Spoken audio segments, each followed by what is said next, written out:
स्वागत है आपके अपने चैनल पे पॉलिटी विद सौरभ में। चैप्टर 1 का पार्ट 3 लेकर आए हैं हम, शॉक थेरेपी, जिसमें 2-3 टॉपिक्स आपके रह गए। आज हम इस चैप्टर को फिनिश कर देंगे, ठीक है। आई होप अभी तक कि आपकी वीडियो समझ में आएगी, और अभी तक आपने पार्ट 1 और पार्ट 2 नहीं देखा तो आप उसको जाके एक बार प्लीज़ पहले देख लें, फिर आपको ये समझ में आएगा, क्योंकि ये आगे का टॉपिक है। सो स्टार्ट करते हैं आज का टॉपिक, वो है शॉक थेरेपी, ठीक है। शॉक थेरेपी एक सिंपल नाम से आपको पता लग जाए, शॉक थेरेपी, ठीक है। तो शॉक मतलब होता है किसी को पहले शॉक है उसको नुकसान पहुंचाना, थेरेपी मतलब होता है सिंपली उसको ट्रीटमेंट देना, ठीक है। सो जैसे कि आपको पता है इसकी मीनिंग क्या है, आघात पहुंचाकर उपचार करना, कि भाई पहले किसी को चोट पहुंचाओ फिर उसका क्या है, खुद ही उपचार करो। ये सिंपल शब्दों में मीनिंग है एक शॉक थेरेपी का। इसका इस चैप्टर से कैसे रिलेशन है वो देखते हैं। तो अगर हम सिंपल वर्ड में अगर समझने की कोशिश करें तो सोवियत संघ के विघटन के बाद जो 15 गणराज्य उससे अलग हुए थे, उन 15 गणराज्यों को IMF और वर्ल्ड बैंक के द्वारा आर्थिक सहायता दी गई, और बदले में उनके सामने कंडीशन रखी गई कि उनको क्या करना है, पूंजीवादी व्यवस्था को अपनाना है, कि अगर उनको मदद चाहिए तो पूंजीवादी व्यवस्था को अपनाना पड़ेगा और साम्यवादी व्यवस्था को छोड़ना पड़ेगा। तो यही इसका सिंपल मतलब है कि सरकारी सेक्टर को प्राइवेट सेक्टर में कन्वर्ट करना ही क्या कहलाता है, शॉक थेरेपी, ठीक है। आइए देखते हैं क्या है। 1991 में जब सोवियत संघ विघटित हुआ तो नए बने देशों में पूंजीवादी व्यवस्था को स्थापित करने के लिए विश्व बैंक और अंतर्राष्ट्रीय मुद्रा कोष द्वारा शॉक थेरेपी का निर्माण किया गया, ठीक है। क्योंकि सोवियत संघ समाजवादी विचारधारा पर बना था, इसीलिए वहाँ सभी उद्योग सरकार के अधीन काम किया करते थे। तो हम सभी जानते हैं कि जो सोवियत संघ है वहाँ पे साम्यवादी व्यवस्था थी, जिसके अंतर्गत सभी उद्योग और जितने भी संसाधन हो उस पर सरकार का नियंत्रण होता है, सरकार उन सभी को संचालित करती है। अब सोवियत संघ का विघटन के बाद इन सभी देशों में पूंजीवादी व्यवस्था को स्थापित की जानी थी। शॉक थेरेपी के द्वारा सभी सरकारी उद्योगों को निजी हाथों में सौंप देने का प्रावधान था। तो शॉक थेरेपी का सिंपल मतलब यही था कि जो भी उद्योग, जो भी संसाधन पहले सरकार संचालित करती है, उसको कौन संचालित करेगा, उसको संचालित करेगी प्राइवेट कंपनियां, पूंजीवाद। दूसरे शब्दों में अगर सिंपल शब्दों में समझे तो गवर्नमेंट सेक्टर को प्राइवेट सेक्टर में बदलना ही क्या है, शॉक थेरेपी है। सो आई होप ये समझ में आ गया हो आपको। अब हम देखेंगे शॉक थेरेपी के उद्देश्य क्या हैं। चलिए तो आते हैं शॉक थेरेपी के उद्देश्य के ऊपर, ठीक है। तो उद्देश्य मतलब होता है कि पर्पस क्या है, क्या इंटेंशंस थे उसके पीछे, क्या क्यों किया गया, शॉक थेरेपी क्यों लाया गया। तो क्या है, राज्य की संपदा का निजीकरण, कि जो सरकार की जो संपदा थी, राज्य मतलब होता है यहाँ पे सरकार से, ठीक है। थोड़ा सा कई बार कन्फ्यूजन होता है राज्य को लेकर के, तो आपने साथ क्लास 11 में इस चीज़ को समझ लिया होगा, ठीक है। यहाँ पे राज्य का मतलब जिस प्रकार जैसे स्टेट होता है उस स्टेट का मीनिंग नहीं, यहाँ पे मतलब राज्य का मतलब होता है सरकार का, जिसके पास पावर होती है। हाँ, तो राज्य की संपदा का निजीकरण मतलब जो राज्य के पास जो सरकार की जो संपत्ति है, प्रॉपर्टी है, उसका क्या है, निजीकरण मतलब प्राइवेट कंपनियों के हाथों में सौंपना ही पहला उद्देश्य था। मुक्त व्यापार को अपनाना, मुक्त व्यापार का अर्थ होता है कि एक ऐसी व्यापार प्रणाली जिसमें किसी प्रकार का कोई रिस्ट्रिक्शंस ना हो, कोई रोक टोक ना हो, और आराम से एक देश से दूसरे देश में व्यापार किया जा सके। तो ये जो 15 गणराज्य अलग हुए थे सोवियत संघ से, इनको यूरोप के देशों के साथ जोड़ना एक बहुत बड़ा उद्देश्य था मुक्त व्यापार के द्वारा। पश्चिमी देशों की अर्थव्यवस्था से जुड़ना, ये एक इसका बहुत बड़ा उद्देश्य था कि जो 15 देश थे जो पहले की साम्यवादी देश थे, रशिया के साथ जुड़े हुए थे, इनको अब किधर पश्चिम यूरोप के देशों के साथ इनको जोड़ना एक बहुत बड़ा उद्देश्य था किसका, शॉक थेरेपी का। चल आगे बात करते हैं शॉक थेरेपी के क्या परिणाम हुए। तो शॉक थेरेपी पूरी तरीके से क्या रहा, असफल रहा, ठीक है। रूस का औद्योगिक ढांचा टूट गया। इससे ये हुआ कि जो रूस का इंफ्रास्ट्रक्चर था पूरा, वहाँ का जो भी औद्योगिक ढांचा था पूरा का पूरा टूट गया, चरमरा गया। क्यों? क्योंकि सभी सेक्टरों को निजी कंपनियों के हाथों में दे दिया गया। दूसरा, रूस की मुद्रा रूबल में गिरावट। आपको याद रखना है, MCQ में कई बार पूछा भी जाता है कि रूस की मुद्रा का क्या नाम है। तो रूस की मुद्रा रूबल की जो वैल्यू है वो काफ़ी ज़्यादा गिर जाती है, उसमें काफ़ी ज़्यादा गिरावट देखने को मिला। समाज कल्याण की व्यवस्था की बर्बादी। तो हम सभी समझ जानते हैं कि जो सोवियत संघ यहाँ पे क्या है, समाजवादी व्यवस्था है, मतलब कि संसाधनों पे सभी में सरकार क्या है, पब्लिक का ध्यान रखती है, सोशल वेलफेयर को फर्स्ट प्रायोरिटी पे रखा जाता है। लेकिन जब शॉक थेरेपी आया तो सोशल वेलफेयर वाली बातें साइड हो गई, क्योंकि उस पर सरकार का ध्यान ही नहीं, क्योंकि सारे संसाधन पूंजीवाद के हाथों में चला गया। बड़ी बड़ी कंपनियों को उल्टे सीधे दामों पर बेच दिया गया। ये एक बहुत बड़ा परिणाम हुआ शॉक थेरेपी का, कि जहाँ की बड़ी बड़ी कंपनियाँ थी उसको क्या है, बहुत ही कम दामों में निजी कंपनियों के हाथों बेच दिया गया। आर्थिक विषमता बढ़ी, देश में अमीर तथा गरीबों के बीच का अंतर बढ़ गया।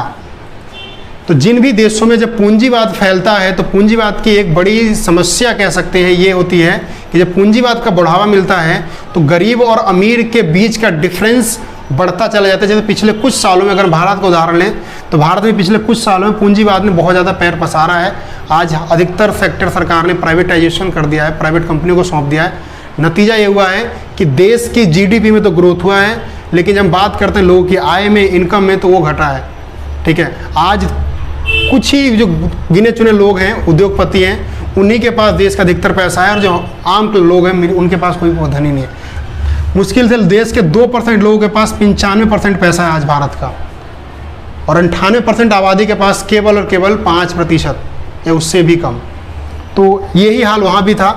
जब पूंजीवाद वहाँ पे आया तो गरीब और अमीर के बीच का डिफरेंस बढ़ता चला गया।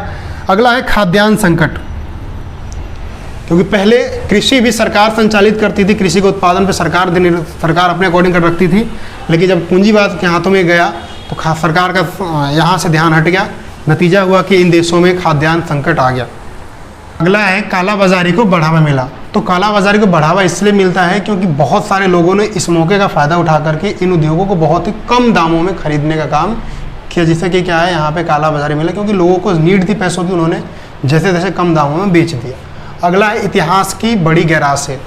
शॉक थेरेपी को इतिहास की सबसे बड़ी गैराज सेल कहा जाता है। क्यों कहा जाता है? क्योंकि इसमें जो बड़े बड़े उद्योग थे इसको बहुत ही कम दामों में, औने पौने दामों में निजी कंपनियों के हाथों बेचा गया, इसलिए इसको इतिहास की सबसे बड़ी गैराज सेल कहा जाता। तो ये सारे आपके शॉक थेरेपी के परिणाम थे। नेक्स्ट टॉपिक की तरफ देखते हैं कि भाई ऐसा हुआ तो हुआ क्यों, क्या रीज़न है इसके पीछे। तो ऐसा इसलिए हुआ क्योंकि इस सेल में भाग लेने वाले सभी नागरिक को अधिकार पत्र दिए गए। ये अधिकार पत्र उन नागरिकों द्वारा कालाबाजारियों को बेच दिए गए क्योंकि उन्हें पैसों की ज़रूरत थी। तो भी लोगों को पैसों की ज़रूरत थी, उनको एक अधिकार पत्र मिला। उन अधिकार पत्रों को उन्होंने क्या किया, जो बड़े बड़े उद्योगपति थे उनके जो कालाबाजारी थे उनके हाथों में बेच दिया, जो बहुत ही कम पैसों में उन्होंने खरीदा, क्योंकि उन्हें पता था पब्लिक नागरिकों को पैसों की ज़रूरत है, ये लोग जाएंगे तो जाएंगे कहाँ, मजबूरी में उनको लेना ही पड़ेगा। तो उन्होंने क्या है, इसका मौके का फ़ायदा उठाया और बहुत ही कम दामों में लोगों से उनको खरीदा। तो इस स्थिति का इन्होंने फ़ायदा उठाया, उन्हें पैसों की ज़रूरत थी, और साथ ही साथ इसी स्थिति में भी वो नहीं थे कि इस सेल में भाग ले सके। तो वही नागरिकों के पास इतनी क्षमता नहीं थी उस समय कि वो भी इस सेल में भाग ले सके, इसलिए उन्होंने क्या कि भाई कम दामों में जो मिल रहा था उसी दामों में उन्होंने एक्सेप्ट कर लिया, और यही रीज़न था कि भाई इस कारण ऐसा हुआ या शॉक थेरेपी है। हमारा जो चैप्टर का लास्ट टॉपिक है वो है पूर्व साम्यवादी देश और भारत। ठीक है, कि पूर्व साम्यवादी देशों के साथ भारत के क्या संबंध थे, क्या रिलेशन थे, इसको समझते हैं।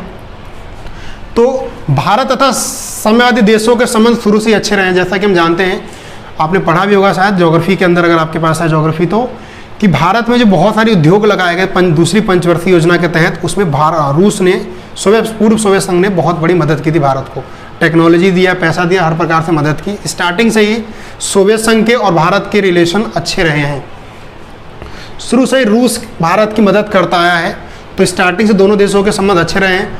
1960 के दशक में हमने मदद की थी रशिया की, जब उनको श्रीलंका में मदद, क्योंकि श्रीलंका में एक सैन्य अड्डा बनाया गया था अमेरिका द्वारा, उसको हटाने में भारत ने मदद की थी। बाद में फिर रशिया ने हमारी हेल्प की। दोनों ही देशों का सपना है बहुध्रुवीय विश्व। सोवियत संघ के विघटन के बाद हम जानते हैं कि दुनिया क्या एक ध्रुव में बट गया था, तो दोनों ही देशों का सपना है कि क्या होना चाहिए, विश्व बहुध्रुवीय होना चाहिए, मतलब पावर के एक सोर्स ना हो, बहुत सारे अल्टरनेटिव सोर्स हो। दोनों ही देश लोकतंत्र विश्वास रखते हैं। दोनों देशों का ये मानना है कि देशों में क्या होना चाहिए, लोकतंत्र होना बहुत ज़्यादा आवश्यक है। दोनों का लोकतंत्र विश्वास है। 2001 में भारत और रूस के बीच 80 द्विपक्षीय समझौता हुआ। द्विपक्षीय मतलब दोनों देशों के पक्ष में एक समझौता हुआ। 80 बातों में दोनों देशों ने एक दूसरे के साथ एग्री किया। ये 80 द्विपक्षीय समझौता दोनों के साथ 2001 में हुआ, 20 सालों के लिए, जो 2021 तक का था। सो 2021 में जाकर के समझौता पूरा हो गया। आगे बढ़ते हैं। भारत रूसी हथियारों का सबसे बड़ा खरीदार देश है। ये भी एक बहुत बड़ा फैक्टर है कि जो भारत है रूस के हथियारों का एक बहुत बड़ा खरीदार देश है। आज भी इंडियन आर्मी के पास जो अधिकतर हथियार है उसका एक बड़ा हिस्सा कहाँ का है, रूसी हथियारों का है। भारत में रूस से तेल का आयात होता है, तो भारत बड़ी संख्या में अपने तेल का आयात रूस से करता है। ठीक है, अभी भी जब यूक्रेन रशिया वॉर चल रहा था तो बहुत सारे देशों ने रूस के ऊपर प्रतिबंध लगा दिए। भारत ने इस समय में रूस से बड़ी संख्या में तेल आयात किया और रूस ने भी भारतीय करेंसी में उन तेलों के पैसों को एक्सेप्ट किया, तो ये हम दोनों के लिए अच्छा था और काफ़ी कम दामों में। अगला, वैज्ञानिक योजनाओं में रूस की मदद। तो भारत जो है वैज्ञानिक योजनाओं में रूस की मदद करता है। लास्ट ईयर भी 2023 में भारत ने कई सारे सैटेलाइट उपग्रहों को लॉन्च करने में रूस की मदद की, हमारे इसरो ने। कश्मीर मुद्दे पर रूस का भारत का समर्थन। तो कश्मीर मुद्दा भारत के लिए शुरू से सेंसिटिव मुद्दा रहा है, हम सभी जानते हैं इसको। 1947 से ही भारत और पाकिस्तान के बीच में कश्मीर मुद्दा रहा है और यूएनओ में मुद्दा चला जाता है। 1949 से बाद से ही रूस ने हमें इस मुद्दे पर समर्थन दिया है कि जो कश्मीर है वो भारत का है। तो ये सारे दोनों देशों के बीच के संबंध है। इसके अलावा चाहे 1971 का युद्ध हो भारत पाकिस्तान का, उसमें भी हमें पता है कि किस प्रकार अमेरिका पाकिस्तान के समर्थन में खड़ा था, तो हमारी तरफ से रूस ने हमें समर्थन किया और 40 जहाज़ों का बेड़ा लेकर के हमारे सुरक्षा में खड़ा रहा। लगभग 1.5 महीने तक रशिया की सेना ने भारतीय तट की सुरक्षा की। इसके अलावा और भी बहुत सारे संबंध हैं दोनों देशों के मधुर। भारत के बहुत सारे मूवीज़ को वहाँ पे पसंद किया जाता है, भारत के कई सारे सोवियत संघ के कई सारे देशों में, तो ये दोनों देशों के अच्छे संबंधों को दर्शाता है। यही हमारा चैप्टर है। आई होप आपको समझ में आ गया होगा। तो चैनल को लाइक करना, सब्सक्राइब करना ना भूलें, क्योंकि आपका सपोर्ट हमारे लिए बहुत ज़्यादा ज़रूरी है। Thank you.